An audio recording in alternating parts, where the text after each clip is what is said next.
A cemetery is supposed to be a place of silence and rest, a sanctuary for those who have departed, and for the living who come to mourn them. But for me, a night watchman, it became a place of unease and fear. My job was simple: to walk the grounds of Oakwood Cemetery, making sure everything was in order. Most nights were peaceful, the only sounds being the rustling of the wind through the trees and the occasional hoot of an owl. But then something changed. It began with the crying. At first, I assumed it was my imagination, a trick of the wind. But by the third night, the sound became unmistakable. It was the sobbing of a child.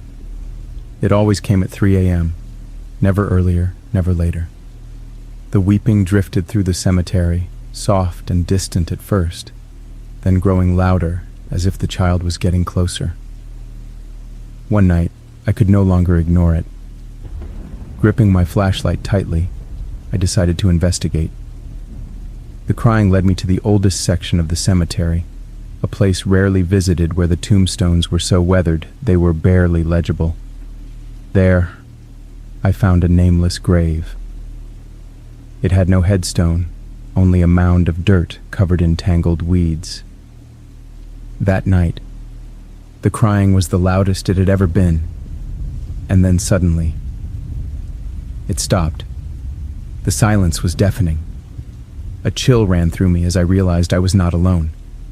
I turned, expecting to see someone standing behind me, but there was nothing. Or so I thought. As I shined my flashlight on the grave, I saw it, tiny footprints forming in the dirt, as if an unseen child was standing right there. My heart pounded in my chest. I took a step back, my breath shallow, and then, without warning, a whisper, "Help me." I ran. That night I barely slept, but the next night I forced myself to return to work. At 3 a.m., the crying resumed. I knew I had to do something, so I grabbed a shovel. If something was buried in that grave, I had to find out what. With each scoop of dirt, my anxiety grew. The crying persisted, but now it sounded closer, and then my shovel hit something solid. I knelt down, clearing the soil with my hands. Beneath the dirt was a small wooden box. I hesitated before prying it open. Inside, there was no body, just a doll, a porcelain doll with painted eyes that stared up at me. Next to it was an old voice recorder. My hands trembled as I pressed play. The tape began to turn, and immediately I heard the crying. The same sobbing that had haunted me for nights had been recorded. But then the crying changed. It turned into a desperate wail, then into an unnatural, blood-curdling scream. A distorted voice whispered something I couldn't understand, and then a soft giggle, a child's laughter. The recorder stopped. I looked back at the doll in horror, and then I heard it, not from the recorder, but from right beside me, the giggle. "Now you found me." The breath was warm against my ear. I dropped everything and ran. The next morning I resigned from my job at Oakwood Cemetery, but the nightmare didn't end there. That night, as I entered my apartment in Springfield, the crying was waiting for me, coming from inside my own home. I found the doll sitting on my kitchen table, and the voice recorder, it was playing on its own. The crying had followed me, and I knew it would never stop. I don't remember the exact day I accepted the position as caretaker at Pine Haven Cemetery, 30 miles outside of Phoenix, Arizona. I only know that in October 2021, my life took a turn that still prevents me from sleeping without a light on.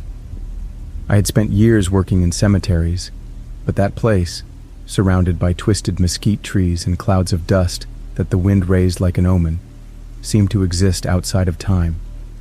The previous caretaker had quit without saying goodbye.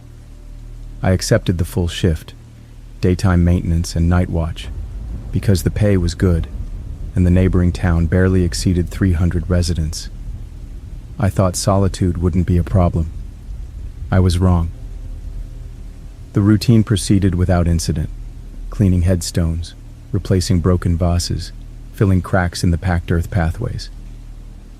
One frigid morning, while preparing a new grave in the oldest section, my shovel struck something rigid. I assumed it was the usual limestone common in that plateau, but as I cleared away the first layers of soil, a shoe appeared, white, yellowed by moisture. I continued digging patiently, and beneath it, like a forgotten prop, emerged a bridal veil covered in dry mud, still attached to a decayed skull. There was no coffin, just earth, and that crusty dress adhering to pulverized bones. The cemetery registry showed no recent burials in that quadrant. I clenched my fists, looked around, and felt the silence thicken.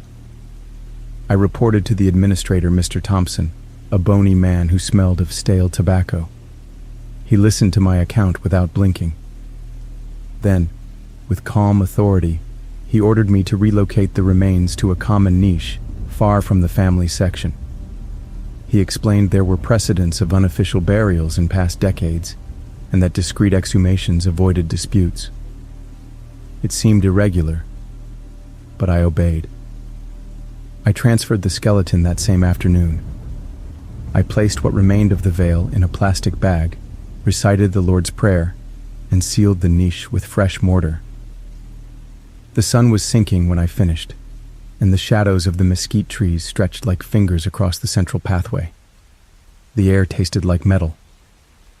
The first nights after the discovery, I noticed subtle changes. Artificial flowers torn out, candles lit where no one had placed them, a distant murmur like breathing carried by the wind. I justified each event with tired logic. However, on November 23rd, while securing the main gate at 11 p.m., I saw a silhouette at the end of the cypress corridor. She wore a tattered dress that blended with the darkness. I illuminated it with my flashlight. The beams of light revealed a blurry face covered in dry earth and a veil falling in shreds. I approached barely 2 steps, and the figure vanished like retreating smoke. I felt an animal coldness climb up my back. That night, I didn't close my eyes. From then on, the cemetery changed its appearance every evening. The veil would appear in different places, hanging from a rusty cross, wrapped around a marble angel, stretched over the door of the dilapidated chapel. I began recording dates and locations in a notebook to avoid doubting my sanity. I discovered a pattern. It always emerged near the area where I had performed the exhumation. The crying began a week later. At first, a muffled sob beyond the perimeter wall, then a moan that traveled between tombs and floated right behind my neck when I bent down to clean. I tried to record it with my cell phone, but the microphone only captured a deep hum, as if something was vibrating inside the earth. I asked Frank, the elderly gravedigger who had worked there in the 80s. He listened with cloudy eyes, and in a very low voice mentioned a rumor among local body snatchers who sold bones to medical schools. Sometimes they returned what was unusable. He wouldn't give details. Each of his words weighed more than the previous one. That night, the crying suddenly ceased and was replaced by a sickly sweet stench composed in equal parts of withered flowers and decomposing flesh. The smell didn't come from the waste deposits. It emanated from the row of niches where I had stored the unknown bride. I decided to gather courage and open the niche to check if some animal had gotten in. Upon removing the covering, I found the bag torn. The bones remained there, but the veil was clean, almost immaculate, as if someone had washed it. A silver pin that I hadn't noticed before attached the fabric to the jawbone. I touched it. The temperature of the metal was burning. As I did so, the lamplight flickered, and an icy current swept across my face. I felt for the first time that this place didn't belong to me. I was the intruder. I closed the niche again, trembling. In the weeks that followed, my life was reduced to enduring. I slept startled, ate without appetite, and worked with the constant sensation that someone was walking beside me. The reflection of the veil appeared in the storage room windows, even when I knew the hallway behind me was empty. One rainy afternoon, while sweeping leaves, I discovered fresh footprints on the soaked clay, barefoot steps directed toward my cabin and back to the old cemetery section. Nothing more, not a drag mark, not a beginning, not an end. Someone or something was coming to find me and returning to the site where the earth had been opened. On December 2nd, I lost control. The crying started in broad daylight and resonated with such force that the pigeons nesting in the chapel dome flew away in fright. I ran through the corridors shouting for it to stop, to tell me what it wanted, but only the echo of my voice answered. That night, I packed my things and handed in my handwritten resignation without reading it. Mr. Thompson didn't seem surprised. He merely nodded as if he had expected this ending. He asked for no explanation. I gave none. I left town under a dust storm. Since then, I've been living on the outskirts of Phoenix. I work as a night watchman at an auto repair shop and change shifts whenever I can to avoid the early morning hours. Even so, occasionally around 3 a.m., I feel a brush of lace on my neck and hear a lament that comes from nowhere. I don't need to return to Pine Haven Cemetery to know that the veil is still there, looking for a place to rest. Some say the dead demand justice. I believe there are burials that should never have been opened. And though that ghost burns me, I prefer to carry the fear rather than return to close the wound that I myself unleashed with a shovel. Because sometimes, just sometimes, when the wind blows from the north, I taste moist earth on my tongue and hear, clear as day, the click of a pin piercing flesh that no longer exists. I never thought I'd end up sleeping at the edge of a cemetery, but in 1993, debts left me with few options. My name is Roger Phelps. I was 41 years old with a back damaged from carrying cement bags. The town council of Pine Creek, Missouri, was looking for someone to take care of the recently reopened cemetery after years of abandonment.